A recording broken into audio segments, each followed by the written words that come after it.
and welcome to another Photo Mishmash. I'm Christina. And I'm Toby. And this is episode 52.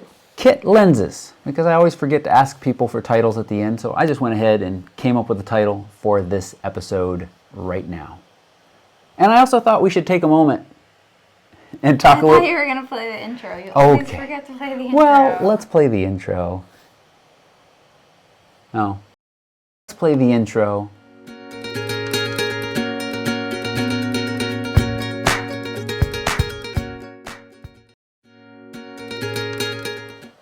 Let's talk for a moment about what this show is. Because let's say, for instance, a friend calls you up on right now and says, "Hey, Joe," or John, or Trelina, "what are you doing?" And we want them to be able to say, "I'm watching this awesome show where these two smart people discuss some of the week's photo news and share tips and tricks for being better photographers." And occasionally a cat walks into the scene. And hopefully your friend will go, "Awesome! Where do I watch that?" That's all. Okay. We'll work on tightening up that little blurb a little bit better, more succinctly. But it is basically a weekly show where you can get your photo news, tips, tricks, and general discussions, and get your answers to your photography questions. Welcome, everybody. We're back from some traveling, some family time. And we'll talk a little bit more about that in the discussion piece, travel photography and family time, and how well those two things go together or don't go together. But first, a brief message from our sponsors. Did you forget how to talk while we were on this vacation? I didn't. You seem like you're running the show, so why should I take over? Yes. You seem you've got it all under control. So. Well, this show is brought to you by you guys, you wonderful Patreon supporters. That support has been growing, and it's been fantastic to see. And we're getting close to the $1,000 mark, which we've been talking about this, but we haven't written it down yet. We need to go back, and we're going to put in a $1,000 milestone that I think is pretty exciting. So we'll be doing that soon. If you're not already a supporter, think. And it would be fun right now if somebody supported at the 77 cents level.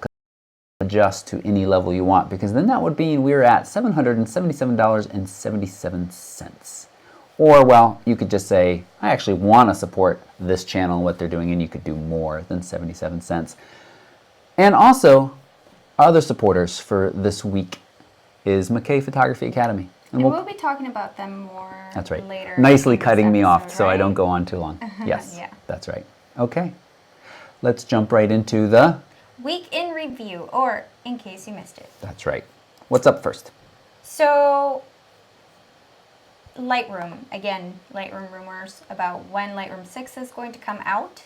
The newest rumor is that it is going to be coming out on April 21st. Is that right? That is the newest rumor, but you skipped right from in case you missed it to news.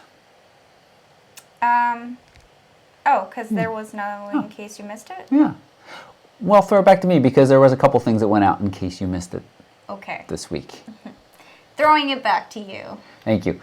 Well, actually, it's been about 2 weeks. Our first episode of Raw Doctor went out, and you did that. That was the first all you video, not counting the Lightroom videos, and I think it went really well. And we'll be back soon with another episode of that. Underneath the Raw Doctor is a link for you. Basically, we want you to submit your raw photos. We edit them to look what we think is better, showing you how to do it along the way.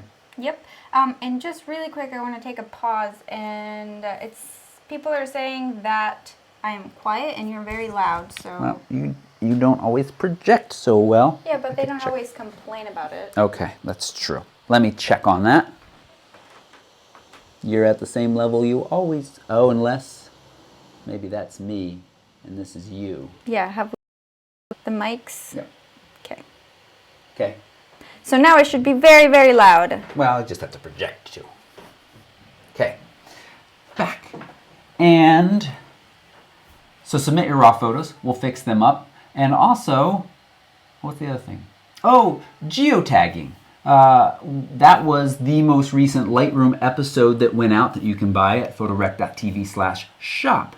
But I also wanted to, well, I mean, I get really excited about geotagging images. You do. And I released what was supposed to be like a tease or a version of the longer one, but it in itself is pretty comprehensive and it's 15 minutes long and gives you a good idea of some of the power of the map module, because it is not as complete as the one you can buy, but there's a lot there. And so if you haven't taken a moment to watch that, you can. You might think, well, I don't really care about seeing my photos on a map. I don't really need that information. There's some powerful additional tools there. I mean, we're so much data. We went off on this trip and we took 3,000 some odd. No, actually I took about 1,500 pictures. Or 1,300 to be precise. That's a lot of photos in a week. And keeping them all organized, figuring out which ones you want to find again, adding location data is just this other little point of data you can add to your photos that help you stay organized. So take a look at it, even if you think seeing your photos on a map isn't so cool. So yeah. Yep. Okay. I think there might have been something else that I put out past week, but we'll stop there and now move on to news. So, yes. The latest rumor about Lightroom 6. Yeah, latest rumor about Lightroom 6 is April 21st now. But I have to say I'm feeling a little shy about that because we've had 2 other dates come and go with not a peep from Adobe or Lightroom. Yeah. So we'll see. I wonder what's slowing them down. Lots of things are pointing to very soon. I mean, different places, different rumors, so we should see it soon. And if you are a Creative Cloud, a reminder, it will just automatically announce the update for you and say, go get the new version. Yep. And you were very excited about Adobe Premiere Pro's new announcement about just a little bit of a change in its interface and how you color correct video, which actually it's now very similar, it will be very similar to how you color correct and just correct pictures in Lightroom, which is pretty handy, I think. I've tried editing in Premiere in the past and it's not that intuitive. I mean, I think that once you get to using it and become familiar with it, you will have an easier time with it, but still quite challenging and very slow. So that may have had something to do with my machine as well. Right. So this is an update that's coming, and I'm excited because I'm very familiar with the controls in Lightroom, and so to be able to color correct video with a system that I know, I'm excited about that. I do most of my editing in Final Cut Pro. I've used Adobe a little bit, but Final Cut really, it works well for the videos that I do. It's pretty straightforward, but this might pull me away. We'll see. We'll see. We'll see. Another article in our news section is an article from Hootsuite. I believe, did you pull this off? I did pull this off. Yeah. Yep. The title is, I tried Instagram automation so you don't have to. And I read all of it. It's actually kind of interesting. And I didn't know that you could, I mean, I guess I knew you could quote unquote buy followers, but I didn't know the extent of the things that you could do and how you could make yourself a bot basically to get more followers. Well, what did you think of it? Well, I thought it was interesting because I knew you could buy followers because, Instagram cleared out followers a couple months ago, and that's where some famous people, I remember one, I don't remember the rapper's name in general, he's not an everyday name, like the really big guy, but he's, I guess, pretty big. Justin Bieber? He's not a rapper. Is he a rapper? No, I don't know. He's just a famous person who lost a bunch of Instagram followers, I thought. Oh, yeah. But there was somebody that had clearly bought, or maybe they'd paid an agency to get more followers so that they looked a little bit more important than they were. And then after the Instagram came through and said, we're clearing out spam and bot accounts, his followers dropped something like 70%, from 100,000 to down just a much, much less number. Huge drop. Actually, I think it was like 500,000 he had, and they dropped way down. So I thought that was interesting. But what is interesting in this article is how it kind of works, and that it automatically goes in And I'm not sure if it's somebody paid pennies somewhere in some third world country or if it really is completely automated bot system. But what this person tried was this system and ended up with some really awkward comments. Because one of the ways to kind of increase or engage with or increase your followers is to engage with people and say, hey, who is this person? Let me look at their pictures. Oh, they talk to me. I'll like them or follow them, which it works. It's interesting. So they chose a bunch of hashtags that their bot, oh, it does say bot, would search through. A mix of geographic ties, interests, generic ones, and kind of ones that would work on anything. Things like nice one, damn, with an exclamation point, as in, damn, that's a good picture, I guess. I'm jealous. And the person says, I thought this would apply to beach sunsets and vacation pics. And your greater symbol, my pics. So, they pushed start, and it was like a 3-day free service. But beyond that, this is called Instagress. I'm not recommending anybody do this, and you'll see why as the results here in a minute. Cost $2 for 3 days after the free trial, $5 for 10, or 10 for 30. And they ended up with some comments, those comments I just read to you, on some pictures, like on a random bride's wedding photo. This person then commented, damn, that's a very ambiguous comment. And the bride was like, yeah. Could come off as very thank creepy. You? But yes, it could come off as very creepy. Also written, I'm jealous, on a photo of a man beside a very ugly painting that he was clearly ridiculing. What was I jealous of? Did I want the ugly painting? Did I want to be ridiculed? And the worst of the bunch, I commented, your pics greater than my pics, on a selfie of a boy who was clearly in middle school. In fact, his account was composed of only 4 pictures, 3 of them selfies. I felt uncomfortable. The teenage boy told me I was being modest. So, what are some ways to follow Instagram? Instagram? To increase your followers on Instagram. So the biggest way that this person was able to gain followers was by following other people. And he did this with the bots. I think what he said was that in 12 hours from doing the commenting and liking other people's pictures, he gained about 6 followers. So that was in the span of 6 hours, which isn't a ton. Or he thought it wasn't a ton. But immediately as soon as he started following a bunch of people, then he started getting more follows back. So I think in the span of 2 days, he gained something like 150 followers or a little bit more than that, just by following other people. Of course, to get that 160 additional followers, the bot had to follow about 1,400 people for him. 1,400. So 1,400. That's a lot of people. And if you care about the kind of stuff that's in your feed, and for me, I don't follow a ton of people because I like to still be able to see. I mean, even now, I don't know how many people I follow exactly, but you get to see everybody's posts. So with 1,400 people that, are in your feed, I would imagine that you hardly ever get to see any of the people's posts that you care about. So anyway, so then he tried this other service, which was similar deal, except they didn't do the bot commenting, which he didn't mind at all because it didn't go so well with the other one.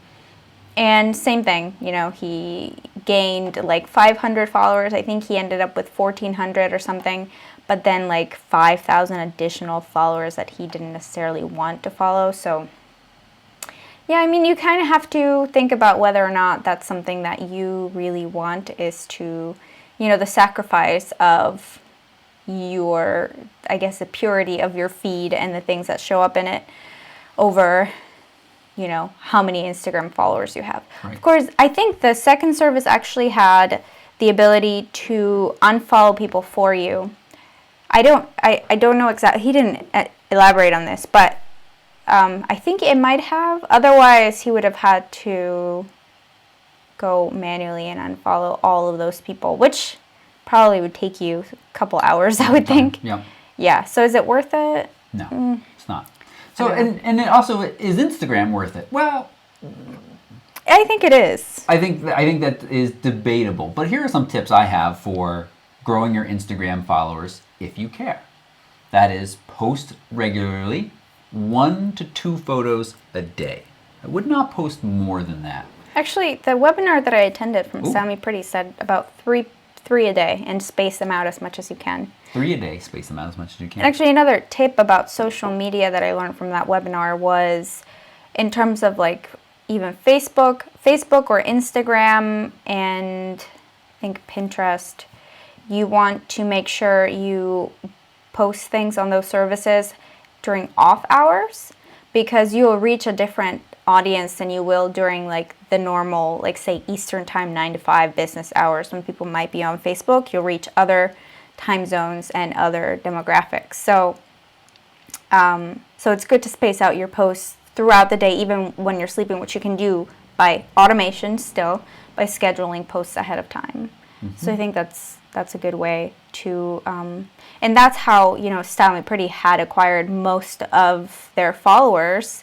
They really start growing the following base on Facebook by posting outside of the normal business hours. For those who don't know, what's Style Me Pretty? It's a wedding blog. Okay. So they feature Fairly weddings. popular. Yeah. Okay. Okay. So 1 to 2 to 3 images a day. Yeah. Yeah. The other thing is, you have to really think about the quality of the people that are following you versus the quantity. And this is both on Facebook and on Instagram, because if you have a ton of followers but little engagement, which means engagement like people don't care about the stuff that you're posting, then what's the point? Right. You know, maybe you might entice one person to follow you because you're already being followed by so many people, but at the same time, you know, if people are going to interact with you, what's the use in having thousands of followers? Just doesn't seem like it's really useful. Trelina says she doesn't think I ever see her posts. I might not. I go through phases where I don't look at my feed very often. And I feel bad when I don't for a while. I even miss my brother and his cute little niece. My niece. He's cute. Okay, we've talked about Instagram enough, but post regularly your best photos in that nice square format. I do this cropping sometimes to not post square it off. And interact with people. Take time to like their photos. Say what you like about them, adding a comment. So then they say, oh, here's this nice person added a comment, and then they'll go look at your stuff. And do it genuinely if you're interested. And if you don't care about Instagram, sorry we talked so long about it. Let's move on. Yep. So we're going to move on to an article from photorumors.com, and they're actually getting information from Nikon Rumors, but this is all about the new Lens Baby Velvet 56mm f1.6 lens. It's been officially announced and it's been given to some people for testing, and SLR Lounge actually has a video about it, which it's an alright video. The show notes right below this video, so all links of what we're talking about are down there, but let's show you this page for a moment. So this is the Lens Baby Velvet, a 56mm f1.6 lens, Canon mount, Nikon mount, black or silver, just $500. Hey, that sounds pretty good for this focal length and an f1.6. What's the catch? The catch is that it's a pretty terrible lens. It's the image quality that you get at 1.6 is horrendous, in my opinion. I mean, just watch the videos. Even the video that Lens Baby made to promote this product is just this. That's the one that you're playing right now, is the SLR Lounge video. But you can skip forward to the sample images that they shot with it. So just before that, make sure you start at 1.6. And you could probably zoom in. Well, now, can't you make the argument? Yeah, I can make this full screen. Can't you make the argument that, I mean, it's in the name, velvet. It's supposed to give you this velvety, soft look. But that's not soft. That just seems to me like the highlights are all, like the highlight edges are all fuzzy, and I don't know. It doesn't, based on all the sample pictures that I saw, it just... I guess if you're going for that look, it will work. But I just thought that just smear some Vaseline on your existing 50 and you'll get the same effect. Like, you don't have to spend $600 or $500 for it. You know, it's like just put a filter on it, like a, what do you call it? And a dirty UV filter? just a regular UV filter, smear some Vaseline, and there you go. Like, and you can even, that's even better because no, I mean, just, I encourage everybody to go look at the samples. Okay. And I was less than impressed. Okay. I was not. Lens Baby makes some other products, some that you are interested in that we're hoping to review soon. Talk briefly about those. Yeah, so the older ones, the older Lens Babies, the Edge 80 optic and the 50. What are interesting about them? And those are, you know, if you get them with the composer, those are, you can create tilt shift effects with them. So really narrow depth of field, and then you angle, so you change your plane of focus, and that way you'll only be getting a slice of, you know, sharp image. So creating a, what do you call that? I just said it. Tilt shift effect, yes. So, but I think that, you know, you can use it at its widest aperture and still get a relatively sharp photo. So, to me, it's still somewhat practical, even though it's a creative lens. I just don't see it being used wide open. I mean, it looks all right. Yeah, it's also a manual focus lens and manual aperture lens, which can be a good thing. But for photography, I tell you, manual focus lenses get tiring fast. For videography, we're still in this place where you can't rely on autofocus for everything, and so having a manual focus lens is fine. But for photos, except maybe macro, only manually focusing can get tiring quickly. So that's the other thing about this lens. It also is a macro lens. It has macro capabilities. Just 1 to 2 though, which isn't anything amazing. It isn't amazing, but it's like, I don't know. Right. Based on the video that Lens Baby created, even like the language that they used to describe it sounded like, all right, we have this idea of this like super soft lens. We actually went with it, but it didn't actually turn out, like the pictures actually look kind of crappy, but it's got this like macro capability, so we're gonna like quasi sell that and just go with it because we already started it. But yeah, no, I would not get it. Okay. We might review it, we might not. This next lens I do hope to review at some point, and this is the Laowa 60mm ultra macro lens from Venus. Talking about macro lenses. Now, this has been in the news a bit lately, because this company, as far as I know, basically came out of nowhere and produced a lens that has a, what is it, a 5:1, or is that the right way to say it? I think so. Or a 2x magnification. Now, most macro lenses we talk about, the Canon 100 that I often gush about and drool over, is just a 1:1 or a 1x macro. That means that the object you see is at life size on the sensor. 2x is beyond that and fairly fantastic. So the early reviews that I'm hearing about this are pretty impressive. And at only $400, it is manual focus only, it is manual aperture only, but for macro work, you're pretty much almost always just doing manual focus and manual aperture. Yeah, it can be fun. Pretty much. You know, I reached out to these guys to get a review unit, and they said, we are having trouble meeting demand, but we have something else coming in the pipeline that we'll try to get you for reviewing. And I haven't seen anybody talking about it yet, so I'm not going to be the one to announce it, but they're coming out with another lens that's pretty fantastic, or should be, that I hope to share more information with you soon. But if you were looking for an affordable, and you don't mind manual focus, and no optical stabilization either, but only at $380 to $400 depending on the mount you want to get, that is a good deal. And again, the early reports are that this looks fantastic. Now they offer something else that I was going to talk about. This Scott reminded me to talk about the macro, but they also have a new hot shoe macro twin flash. It's very nice. This works well with their macro lens we just talked about, and it looks kind of funky. But what you have is you've got that flash bit that slides into your hot shoe, and then you have these flexible arms that allow you to get them down right in front of the lens to light what you need. And you actually see there's a third little flexible arm there. That's the LED light to help you with focusing.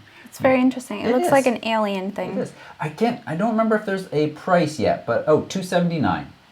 $279. So again, yes, it looks very much like an alien, or as I think DP Review said, it looks like some of the things you'll be photographing, bugs with antennae on them. So that's cool, and it is not ETT manual only, which means it should be able to work in any hot shoe. You just slide it in. There's always this little bit of worry about feedback and voltage and frying your camera with a non-compliant flash in the hot shoe. But you can always mount it on a cold shoe. That's right. You can always mount it on a cold shoe. What's a cold shoe, Christina? It's just an adapter that you put on your hot shoe of your camera, and then you can mount things to it. Yeah, that's true. That'd be a good way to avoid that. But I imagine it wouldn't be a problem anyway, because it shouldn't. Because it's not communicating. Right. Only the camera's communicating to it to, hey, fire the flash. Right. But the power and all of that information is communicated within the flash, or set within the flash would be a better way to say that. Yep. Yep. So, was it at NAB that this was announced? What was announced? The new XC10. XC10. That rolls off the tongue, doesn't it? Now, we're gonna wait and tease this, because several episodes ago, I titled it something like Millennium Falcon Mark IV. And then I never talked about why I titled the show that. And the reason was, I think we need better camera names. The XT1, the 760D, or the T6i, they're just kind of blah.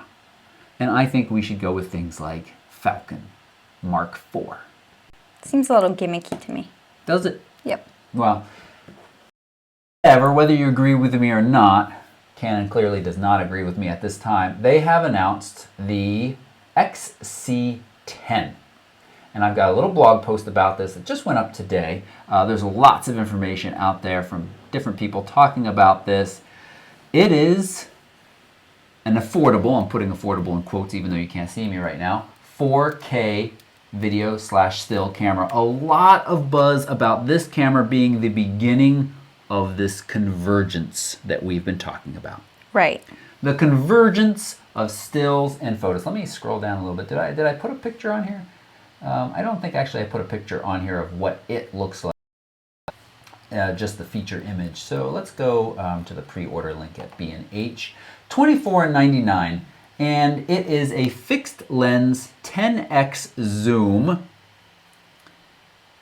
with a 1-inch sensor that's capable of 4K for, as you can see there, the price $2,500.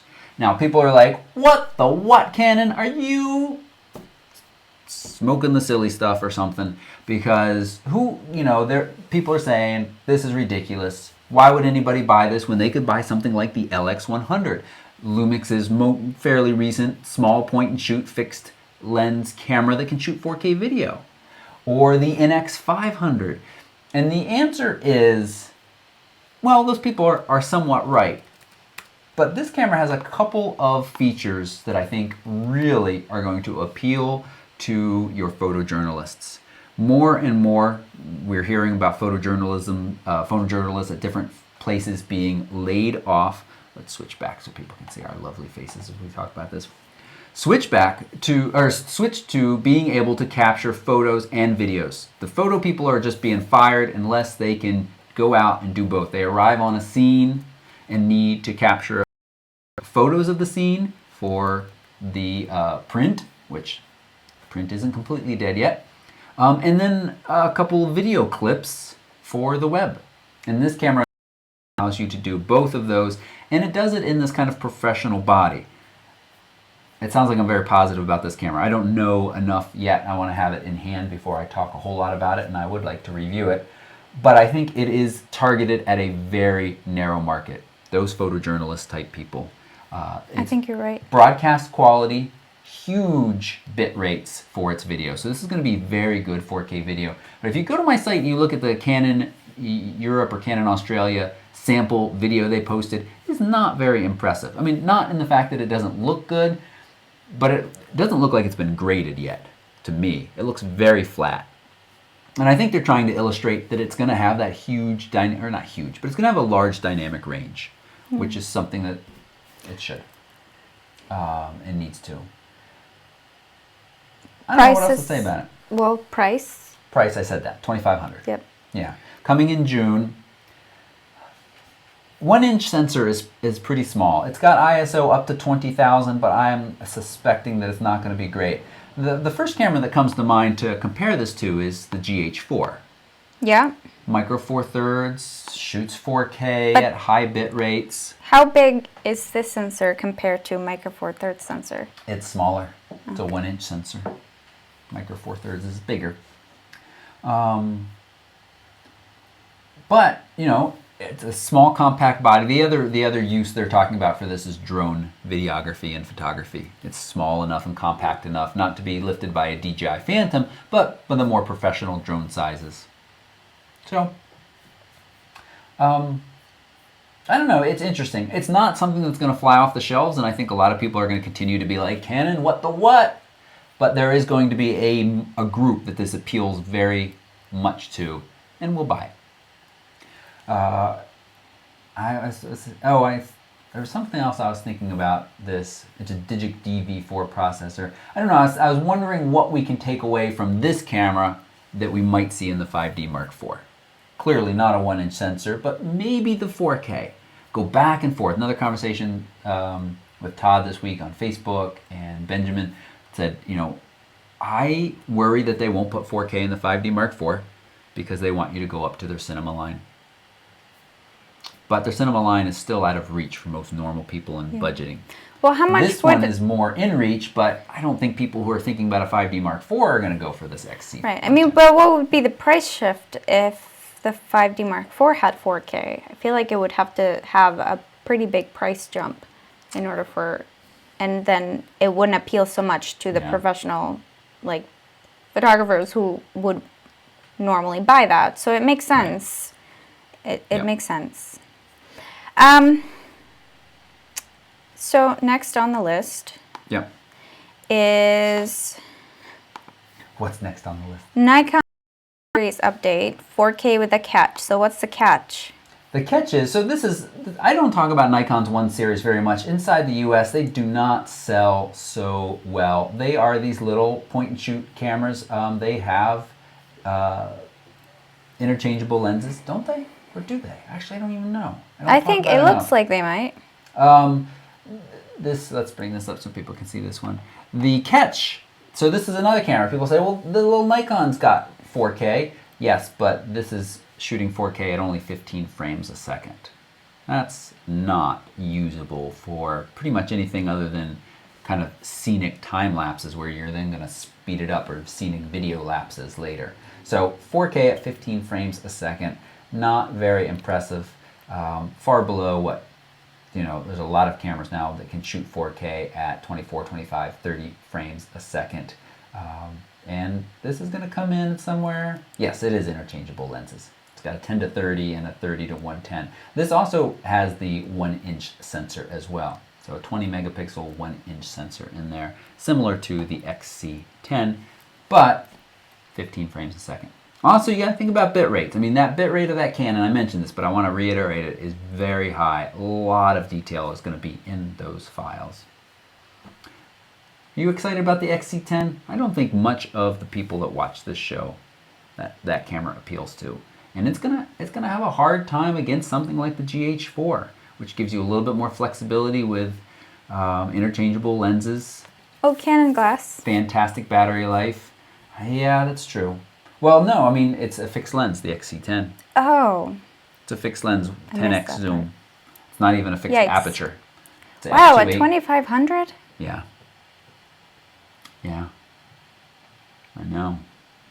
You can buy the GH4 and a couple of really nice lenses, including a nice prime, which is very small and is going to do better for you. But I guess, you know, if it is marketed towards photojournalists, they're not going to be, you know, photojournalism, I don't feel like you really have time to, like, switch lenses all the time. I feel like, you know, if you're near in the field, you just, like, you want your focal length to take the picture. And usually they're wider focal lengths, I think. Yeah. Trevor just reminded me, yes, the camera's going to be using, the XC10 is going to be using CFast cards and SD card slot. It has both of those. That's what I was thinking of. That makes me wonder, will we see CFast in the 5D Mark IV? I don't If know. we see 4K recording, we might. And maybe Canon will surprise us and give us 4K recording at very high bit rates. I don't want to have to buy a bunch of CFast cards though. Do you? Corey in the chat is saying that he bets it's going to be on the Mark IV. The 4K is gonna, or the Mark IV is gonna have 4K. Yeah, I know. I feel we talk about it each week, so I could go on and on and on. I just worry that Canon is very stubborn and going to say, we got these nice cinema cameras. You want 4K? Have a cinema camera. Yeah. Let's move All right, on. moving on. Cool YouTube video of 1,000 frames per second from a drone. Yes, I'll show a little segment of this. It's neat in that these guys flew this Phantom Flex. I'm going to move it forward here a bit so you can see the exciting stuff. This is one of those cameras that is capable of shooting 1,000 frames a second. So fast. Now, what I think is interesting is what they shot was not terribly exciting. It was a guy driving through puddles, basically. A stunt driver driving through some mud puddles. And let's get to the exciting part just so you can see here. It's going to take us a second because they have a lot of build up. You should watch it. These guys know what they're doing is putting together videos. They had to specially modify the drone and the camera to get the weight within limits. The whole package weighs about 30 pounds. That is a lot of weight. But it lets you get these cool slow motion shots like this. So here is what I want you to take away from this is think about where we'll be in 4 years, in 5 years, when we're going to have these cameras that are shrunk down in size and GoPro size that are capable of doing things like this. It's exciting. Yeah. And that's a little bit of what I think I see in the XC is this beginning of this capability. Again, here's another camera that they make it very easy, like the GH4 has that 4K stills mode for you to pull out individual frames. The XC10 has that as well. What this reminded me of, though, is when we went on the Animals of Montana trip with McKay Photography Academy, and we went and saw the Animals of Montana with Troy. The Animals of Montana is the name of that organization run by Troy. I don't know Troy's last name. And he was telling us a story about he hires his animals out for different shoots, professional, commercial, things of that sort, about some folks that flew a drone. It wasn't a Phantom Flex, but it was something else capable of high speed, had his pack of wolves run up a creek while the drone flew backwards as the wolves were running towards them. And he said slow motion, the water running, the wolves with their mouths open, galloping, sounded pretty awesome. Yeah. So I mean, you know, we're going to see some neat stuff coming as this becomes. And speaking of Troy and McKay Photography Academy, I believe they still have spots in there. June, it's for June, right? The June baby animals. You know, David didn't mention anything about that on our recent discussion. Oh. So the trip, I know that they will have, well, a couple of different things we could talk about. First is, you got your monthly PPA magazine. And I just threw it at lunch today, and was looking. I like the pictures at the beginning where people post. I think it's at the beginning. Yeah, people post a picture and then how they got it and all that stuff. And I was like, ooh, pretty sunset. And you know, even Christina said it's a pretty sunset. Who took this? David McKay. What? David McKay. David McKay took this picture in the Professional Association. He is he is a certified professional. And my point there is, you get to go on these trips with these people that really know their stuff and know how to make amazing photos, and you shoot alongside them, learning and getting guidance, and alongside us, having fun, chatting about photography, going out to dinner. There is still spots available on the Greece trip. Pretty much all the other trips we've been talking about are sold out. But there is still spots available on the Greece trip, which we'll be on. There are spots available on the Baby Animals tour as well, which actually enjoyed the trip that we did with them this past January with Animals of Montana a lot. It was just amazing to be so close with the animals and to be able to photograph them. And I mean, a mountain lion was jumping towards me.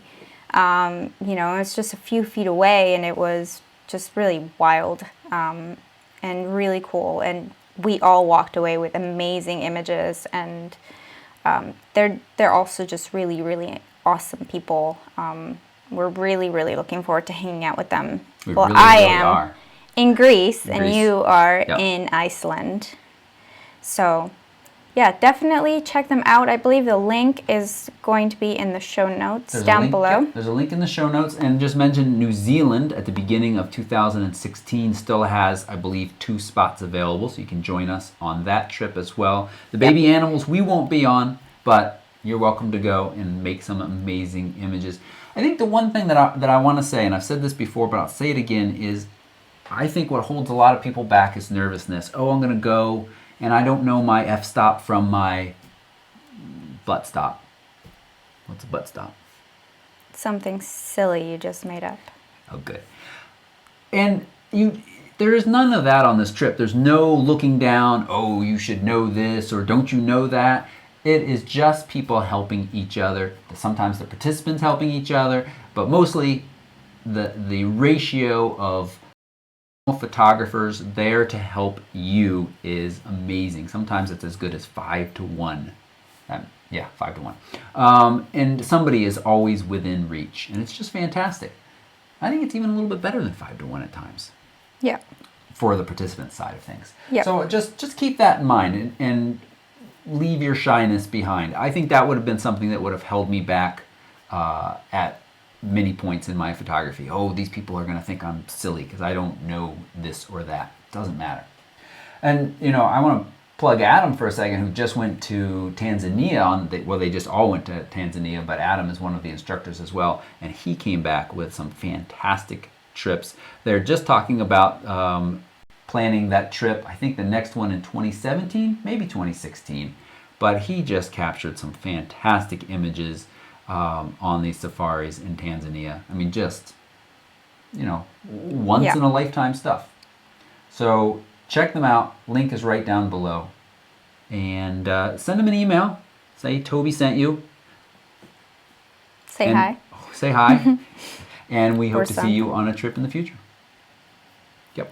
Yep. So, moving on, we had a couple more news thingies to go over. News things. One article from Petapixel. We feel like we get a lot of our news from Petapixel, and this episode we haven't really talked about Petapixel a ton, except for now, when they have a pasta What accent's limiter. that? I don't know. Okay.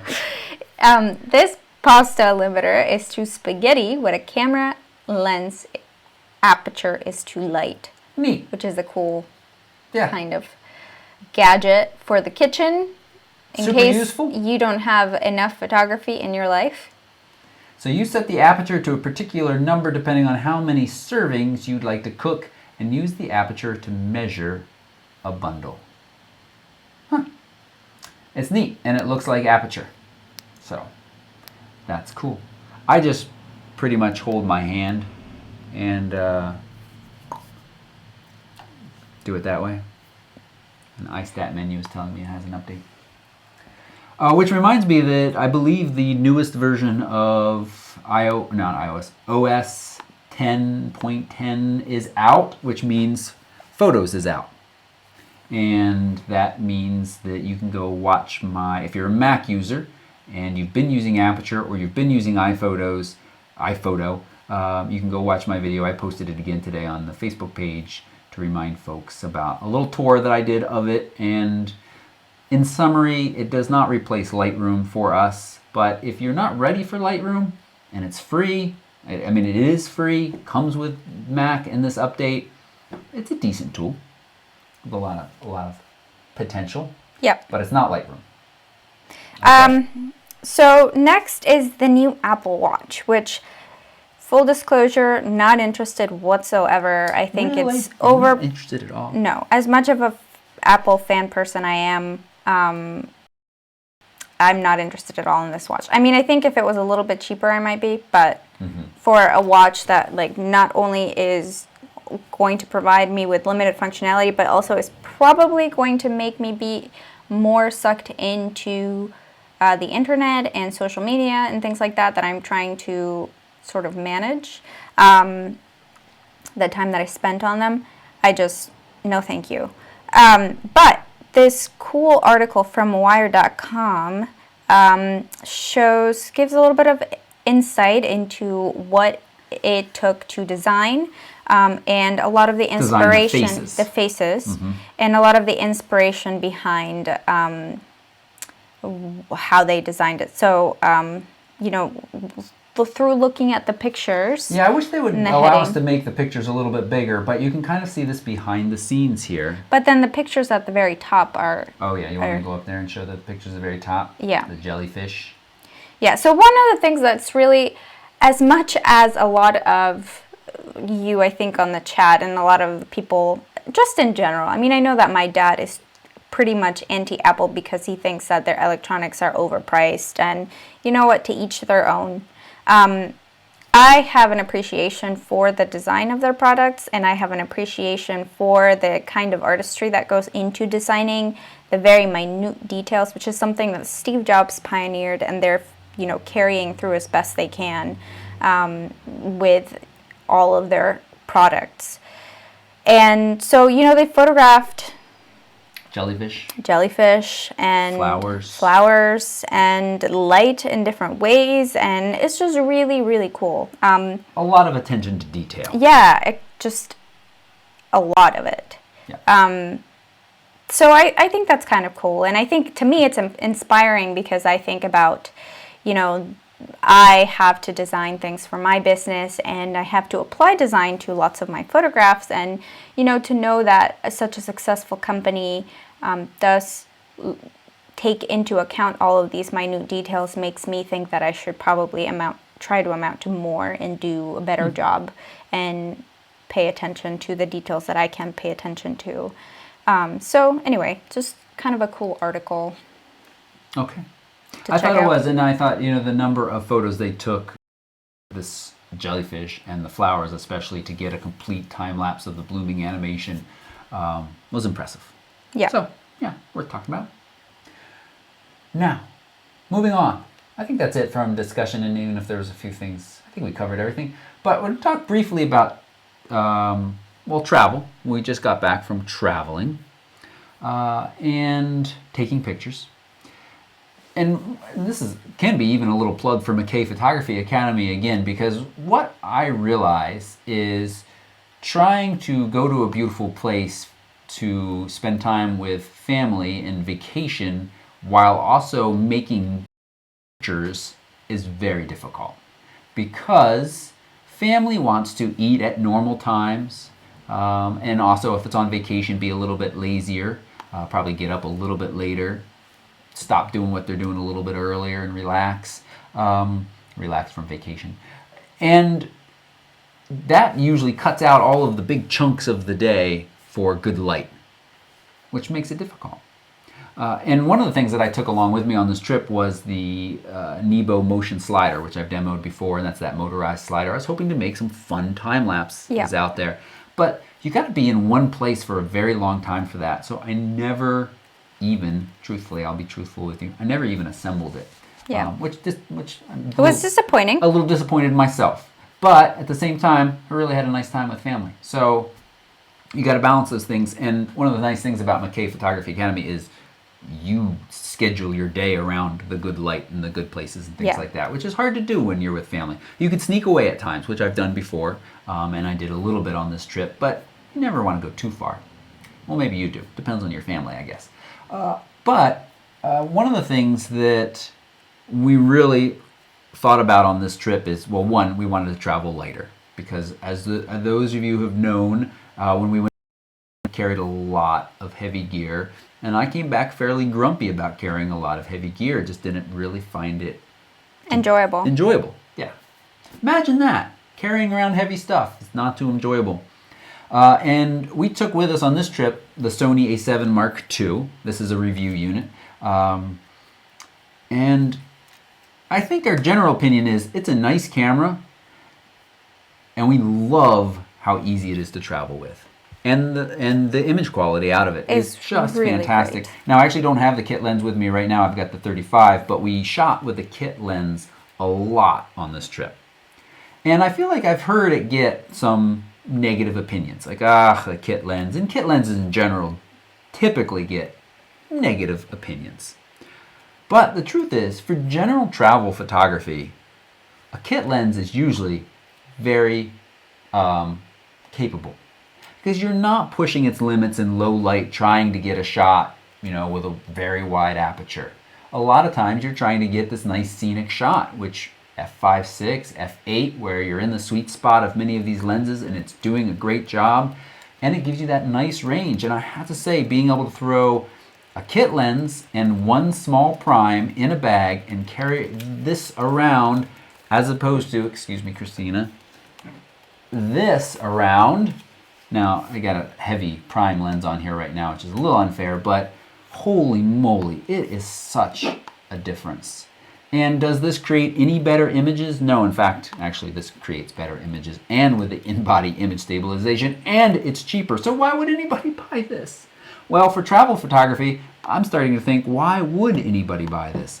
The benefit of the Canon is it's built well. It's going to take up, it's made to take professional use again and again and again and again. Not too much, though. I feel like you're a little too relaxed on how much abuse these cameras can take, and you shouldn't push it. You shouldn't push the limits. I mean, therefore, the weather sealing and the ruggedness is for accidents, and it's not for you intentionally putting yourself in a situation where you could have an accident.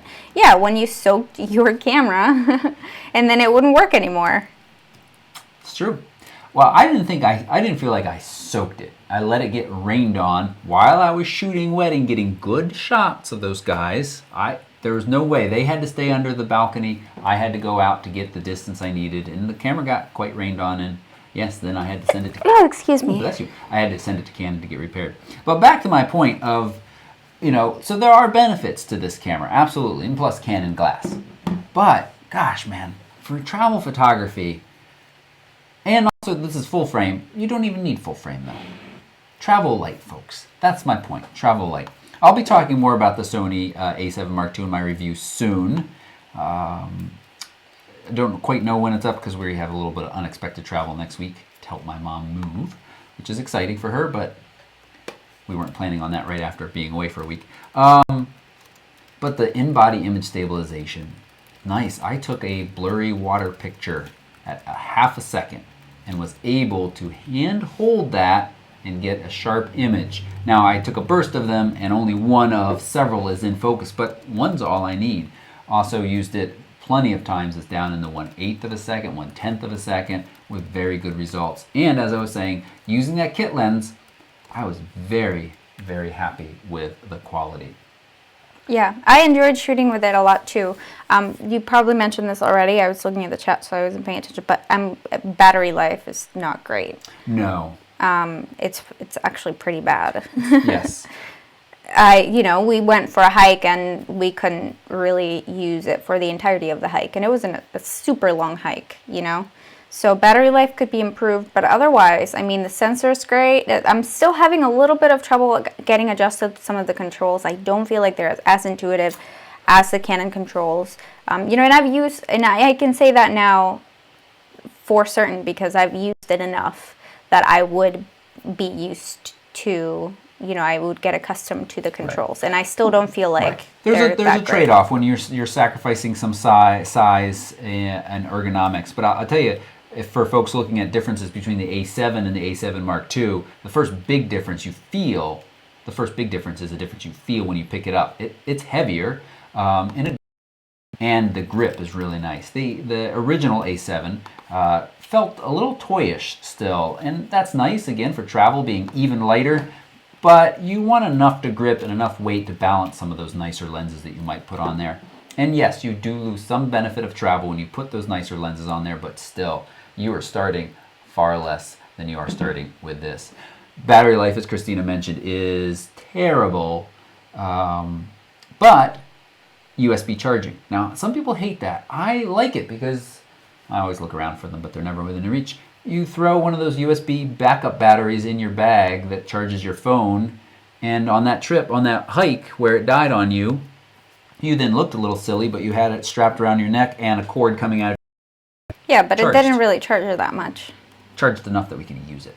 And if we No, you literally took a panorama and then it died. Oh. Which I was a little grumpy with you for taking a panorama because I was being very cautious with how many shots I took, and then you went ahead and just bursted your way into camera death. Bursted my way into camera death.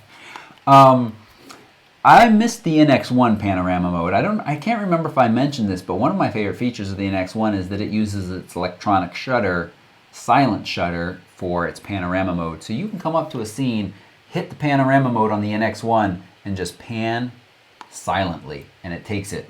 On the Sony A7 Mark II, as the other Sony cameras, you get that noise. I was moving it too fast, so it gave up. I'll tell you this, a little insight into me. When we're out in some of these natural places, I feel a little like I'm in church, and I'll talk a little bit softer and a little quieter. This actually was on one of the days in Yellowstone where we were doing something and I was whispering, and Jeff was like, "Why are you whispering?" I was like, "Because I feel like I'm in church." It's just, nature's powerful. And when I step up to a beautiful scene, especially if there's other people, and I start firing off the panorama mode, I'm pretty embarrassed. And I'm embarrassed for you when I stand next to you. Yeah. Even though I have no part in that. I wish they would allow electronic shutter. They don't allow electronic shutter on here at all, I think. I keep looking for it, and I wish they did. Trevor says that the A7S has completely silent shooting. Wait, yes, is that? The A7S does. Oh, but not this one. Not this Got one. it. Yeah, the A7 electronic shutter. The A7 Mark II and the A7, and I think the A7R do not. And it's not even. It's kind of a loud. It's kind of a loud shutter for a mirrorless camera. Remember, most of the sound we hear from a shooting is that mirror flipping up. There's no mirror in here, so why do they make the shutter so loud? Make it a little quieter. And I'm not saying this is the travel camera you all need. It's a very nice one, and I think the value is very good, but you don't need to carry this around if you're just doing general travel photography. That's what I'm saying. I would definitely. I think that after trying this, and then compared to having to carry this, and this is something that I didn't used to believe before, but now I do. It's so much nicer to just be able, I can almost put this in some of my pockets. In some of your pockets. Some of my pockets. That's which the thing. Is pretty cool. Yeah, so. It can slip in a jacket pocket. Yeah. It's fantastic. So my favorite camera of all time is my iPhone. I'm really, I guess, somewhat surprised at the quality of pictures I can get with my iPhone. And the reality is that most of these pictures are only going to be viewed on an iPhone or a computer anyway. You don't really need a ton of resolution or like a fancy camera or fancy lens.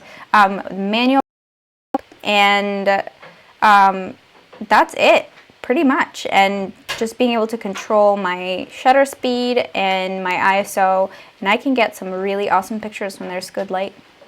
And even when there isn't super good light. Yep. So, right. And you can go further faster. Right. Whatever that means. Well, I wanted to show, I'm talking about how good the kit lens is. And so I wanted to show this picture right here from our trip in Olympic National Park. There are gray jays. These are these birds that are fairly tame. They're wild, but they really don't have too much fear of humans. And if you show up holding some food, apparently, they'll fly down and land on your hand. This is with the Sony at 70 millimeters f5.6, which I think is the widest it will go there. So that's its max aperture at 70. And we can zoom into, what are we going to zoom into here? 1:1? 1:1 And we've got nice detail in the feather. I think we actually have a little bit of motion blur on the bird's beak there. But we can go to 2:1 and we can really see the detail in the feathers on this bird.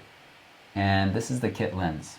So I am quite happy with that lens. It's lightweight. It gives you a nice range on a full frame camera. Sure, the f4s are the 24-70 Sony the Zeiss FE lens is more impressive, but the kit lens is quite good. And Scott made a nice comment, when I put this in the rundown, and this is what I've said before too.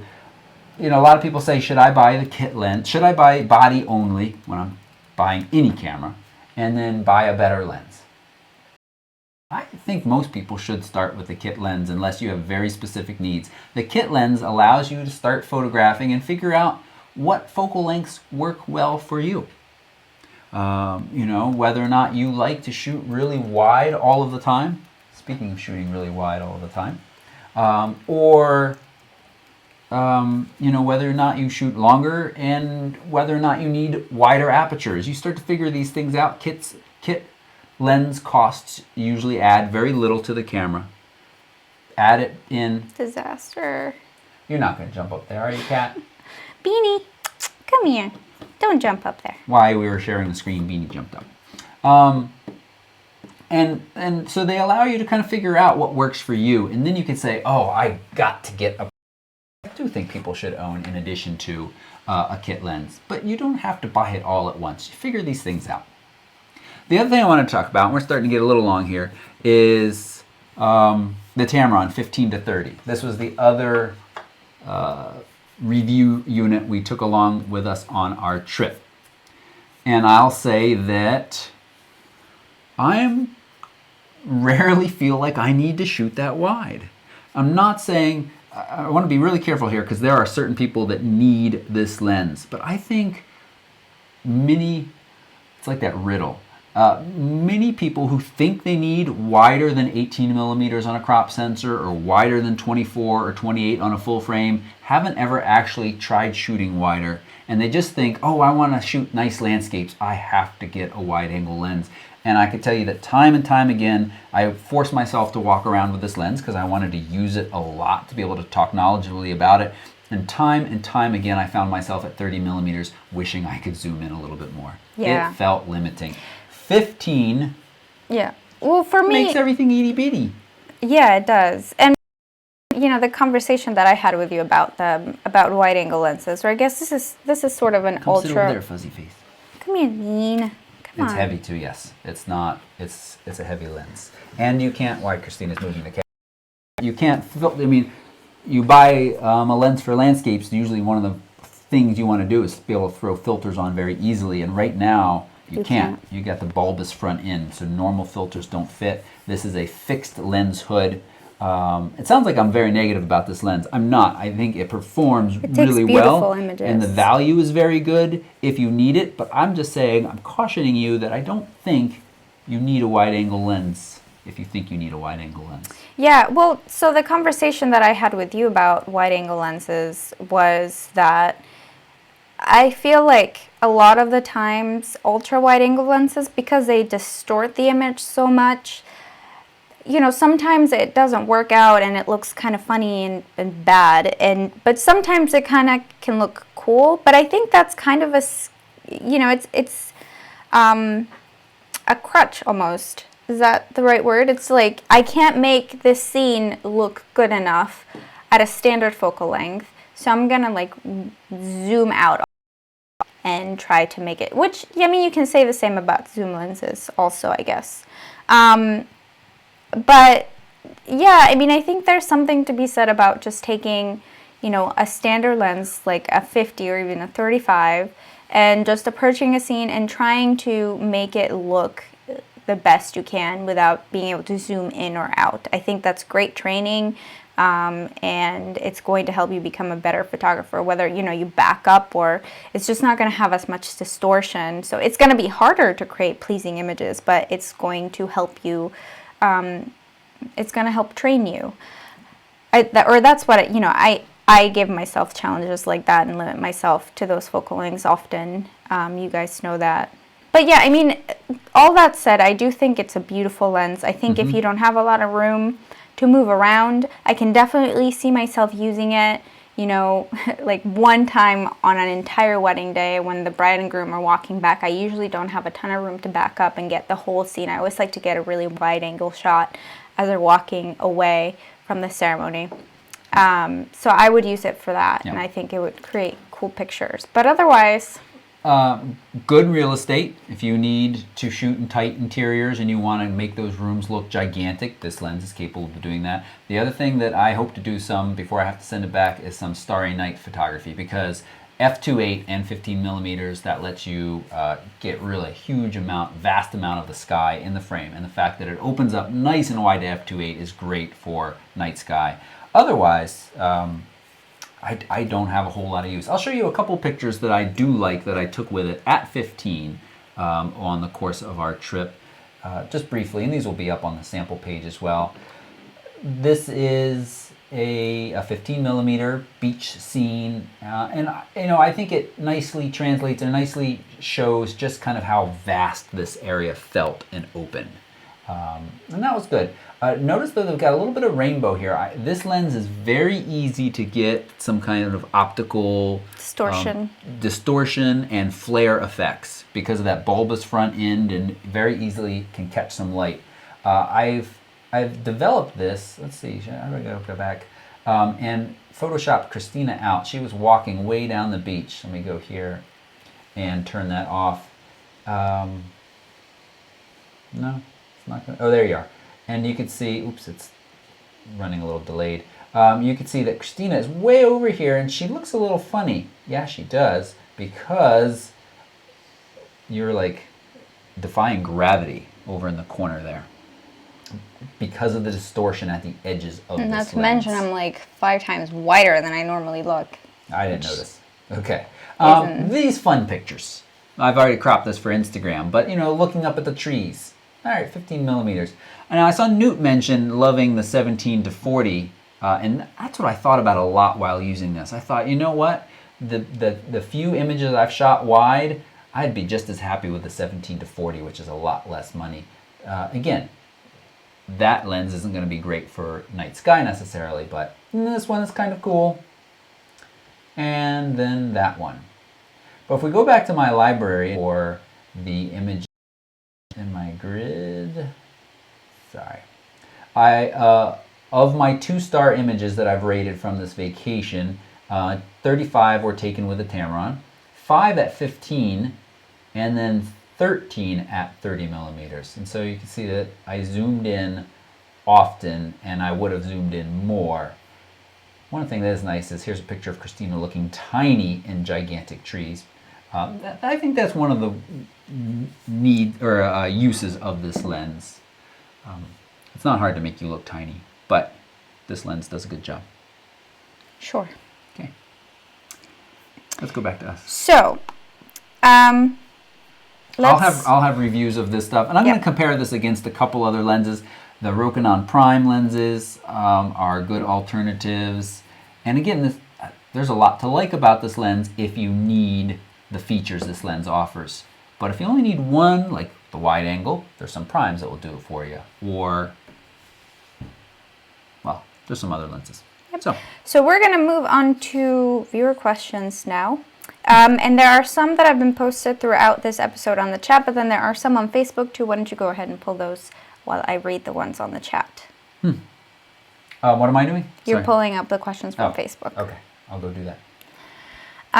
So Cameraplex asks, or says, Toby, Canon keeps stressing that the camera is geared towards enthusiasts. This is referring to the XC10? CX10? CX10? XC10. XC10. Sorry. What does that mean to you guys, enthusiasts? So to me, enthusiast means somebody who is enthusiastic about photography. No, just kidding. No, somebody that does photography not for a living, just for fun. So as a hobby. Not making any money at it. Yeah. and maybe needs to balance their purchase of new lenses based on the fact that it's a hobby. That's right. Okay. Matthew wants to know, would you recommend taking a 70-200 f2.8 for portraits while traveling? No. No. Don't do it. We love that lens so much, and it pained me in some respects to leave it home on this trip because there were multiple times where that longer focal length would have been nice, but it is just ridiculously heavy. And if it's a trip where you're never more than 5 feet from the car and you got somebody to carry your bags through the airport even, maybe, but it's just so heavy. Bring a nice prime lens, the 85, the 50, the 100, f2, the 135, those are good alternatives. The 70-200 is just heavy. Yeah. Next question is, how are you liking the A7 Mark II overall? I really like it.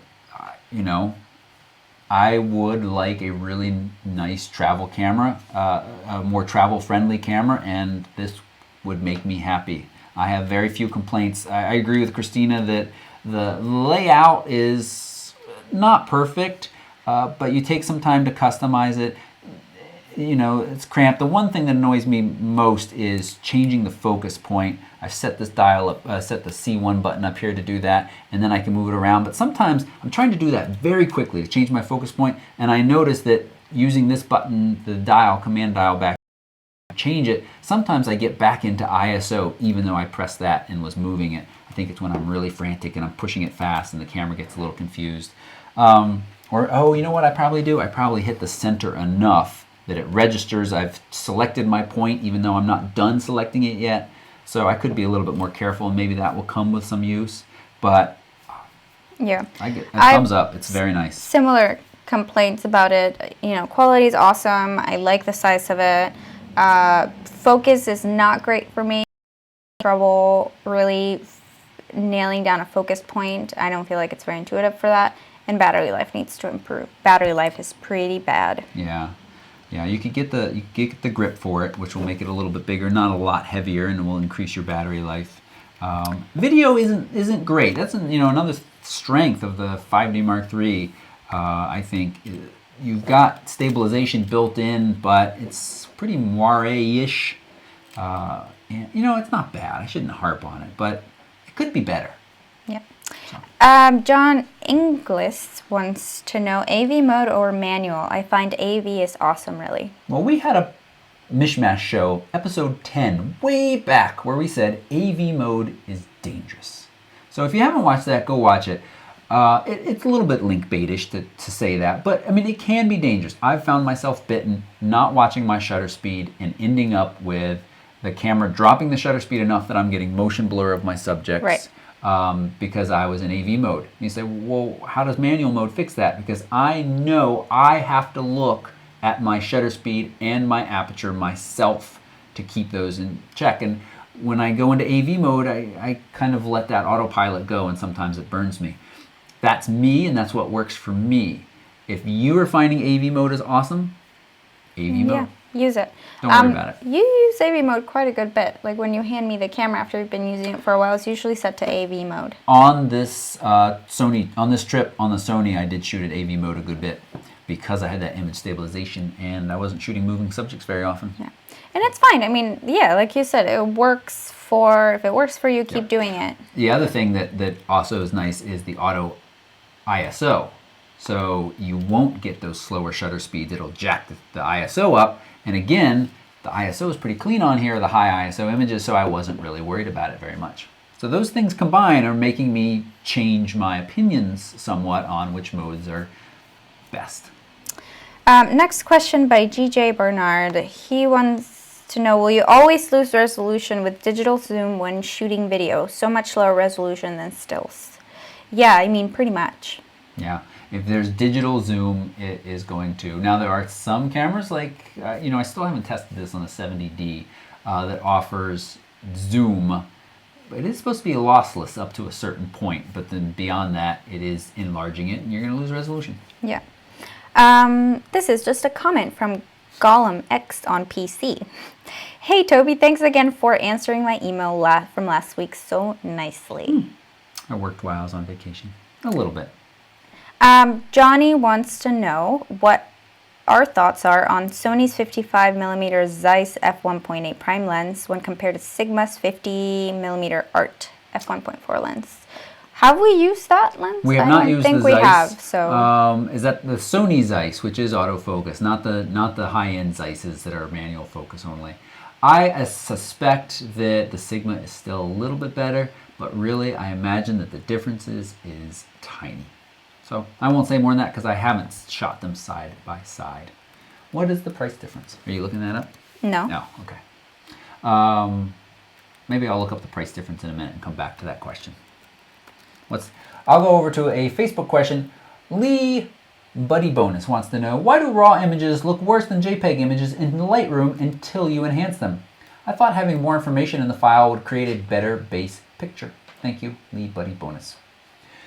The issue is that those JPEG files are processed as they come out of the camera, or as you take them, and clarity, sharpness, contrast, saturation are added, which bumps up the appearance of the photo and our appreciation of it.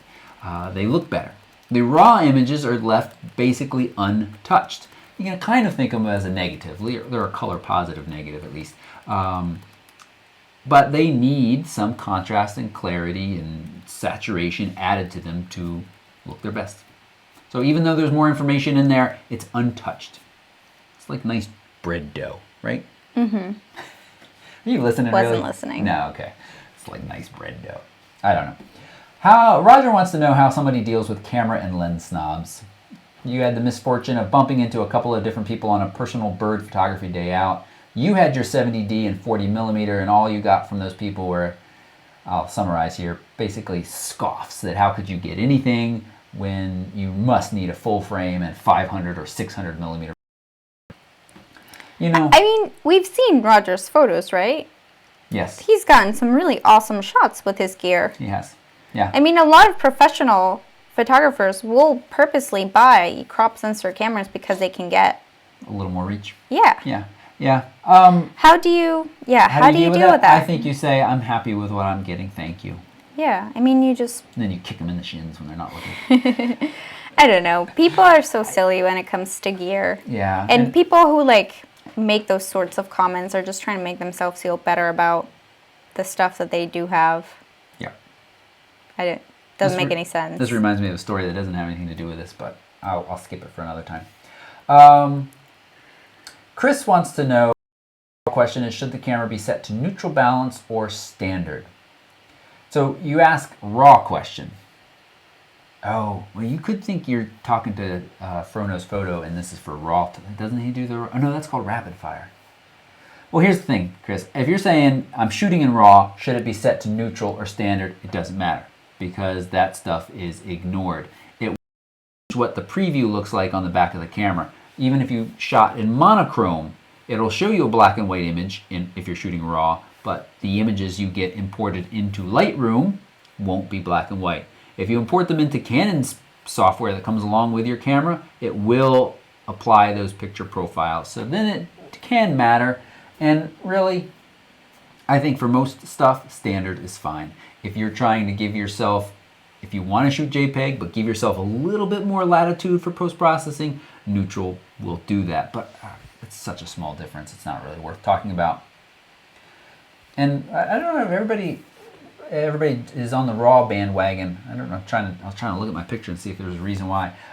Mary wants to know, when we're using raw, do you think it's a good idea to set the camera to its highest megapixels for the best picture, or is it better to set it at a lower setting? And is there a noticeable difference between full frame and APS-C camera when doing so? So it depends. The first part of the question, it depends. So I know that there are some wedding photographers, for example, that will use medium raw or small raw for a lot of parts of the day. Are going to be printed, most likely, you know, and you can still get a decent print. I don't know about a small raw, but definitely out of a medium raw you can get a pretty decent print. as far as the second part of the question goes, the difference between an APS-C and a full frame camera raw file, you are going to see a difference because they're different sensors. So it's not necessarily, it's kind of comparing apples to apples a little bit. You're not, you know, there are going to be differences because they're different, like physically different sensors and different sizes. So, and based on which camera you're comparing, it's going to have either more dynamic range or less dynamic range. And so it's sort of a loaded question there. I was not paying attention, I'm sorry. Did you say that you can get better high ISO performance from a smaller image? No. Okay, good. There are some blog sites out there that get incredibly mathematical in trying to calculate and figure out if by shooting at a smaller resolution you will get better high ISO images, and the answer is no. Unless you are running up against a wall of about to run out of space on your card, which please don't skimp on cards. 64 gigabyte card is $32. SD. SD, yes. Okay, CF, they're more expensive. But if you're shooting with something that requires CF cards, somebody should be paying you money. No, not necessarily. You can still get a couple extra 16 gigs. Unless you're running out of space, I shoot on the full resolution. Yep. Yeah. Because then it gives you more room to crop, to do stuff with afterwards, and there's no real benefit of shooting on those smaller ones. Unless maybe you're in a situation of wildlife or sports and you are trying to get your maximum frame rate possible. In that case, maybe. But yeah, most of the time, full resolution. Okay, a few more questions. Are you done reading? Yep, that was all from Facebook. All right, so a few more questions from the chat. Where is the cheapest place to buy bodies and lenses worldwide? So I think instead of thinking about the cheapest place, maybe you should think about the most reliable place. Because I'm pretty sure that you can get some gray market cameras on eBay or other maybe questionable websites and save a good bit of money. But should you really do, you know, you're not going to get a warranty. So if something happens with the camera within a year, you're not going to be able to send it into the manufacturer for repair or get a new one. They might honor it. There's stories that they do at times, but it's up to them, and they could totally say no. Right. So, and a good place to purchase gear if you're in the U.S. and Canada is B&H Photo. I purchase a lot of my gear from them because they have really good customer service, and they are based in the United States. They're, you know, all of their employees are based in the United States, and they're specialized in electronic gear. So I don't think that the fact that they're all they're based in the U.S. helps somebody if they're shopping worldwide. Yeah, I guess so. Yeah, good point. But B&H is who I recommend worldwide as well. One is it supports, they support this channel nicely in loaning gear for reviews, but also the same. They're the ones that I've gone to personally long before I started this channel to buy my stuff. Yeah, and Amazon too. Yep. Amazon is pretty reliable, especially when you're buying it directly from them. You know, they have warranties, like customer warranties that they offer, and guarantees. So I think, you know, more worldwide Amazon. If you're in the U.S. and North America, There's Digital Rev too. I've heard just enough stories about Digital Rev. I don't want to say shady, that's too strong a word, but just people having issues. A lot of times they're a gray market for many parts of the world, or at least the US. And then you have to go back to Digital Rev for the warranty, and they will honor it. They'll pay for the cost of fixing, but we had our friends who had that issue with them, and then I've just heard enough online as well to not make me happily recommend them. Yeah. But you could take a chance if you're really trying to save some money. I just don't think that's the best way to save by buying. And a lot of the places, here's the thing. P.T. Barnum says a sucker is born every second or something like that. You'll see these deals out there that if they are significantly lower, or if they're any really lower, it's probably not an authorized dealer. And what happens is you order, and they call you up, and they're like, hey, did you know you don't get a battery with this camera? And you go, oh, what? And they're like, yeah, we'll happily sell you one, 120. And they you, well, first they call on the premise that they have to check your credit card, and then they upsell you all of these extra things that should be with the camera in the first place or that you don't need, and then suddenly you're in a situation that's shady and Yeah. they have your credit card information. Right. Okay, and last question of the day from Rick Vale. Have you used back button focus with AI Servo on the T4i? Every time I try, I get no focus beep report. Am I hesitant to commit because I'm hesitant to commit because I don't want to miss the shot. So, the way AI Servo works is it constantly follows your subject. You may know this, and that's why you were using it. It's not going to give you a confirmation because it's never going to zero in on one thing. It's always going to be constantly watching for movement and following that. So I get confused. I get confused sometimes when I am not getting a confirmation beep and I am taking pictures of non-moving subjects, and that's because I had forgotten to switch back from AI Servo into one-shot mode. But generally, you don't need it. It's going to do a good job for the most part, so you just need to make sure you take a good photos while you're following your subject, that's what I do. That's how I use it. I wouldn't recommend using the dual one-shot servo mode because I've never used it successfully, and I feel like the camera, again, if you put your camera in automatic mode, the camera doesn't know what you're trying to focus on. So it may pick something different to focus on, and it may pick, it falls into that, sorry. No, go ahead. It falls into that category of giving too much control to your camera. We are big fans of you being in charge of your camera and deciding when you want it to do X or Y, and that's one of those things. So yeah, don't let AI focus. AI Servo, when you need to track a moving subject, constantly moving, sure. And back button focus with it, but you won't get the beat. Right. Good. And that is it for today. I don't think we've missed anything. No. Thank you all for watching so very much. If you enjoyed this, give it a thumbs up.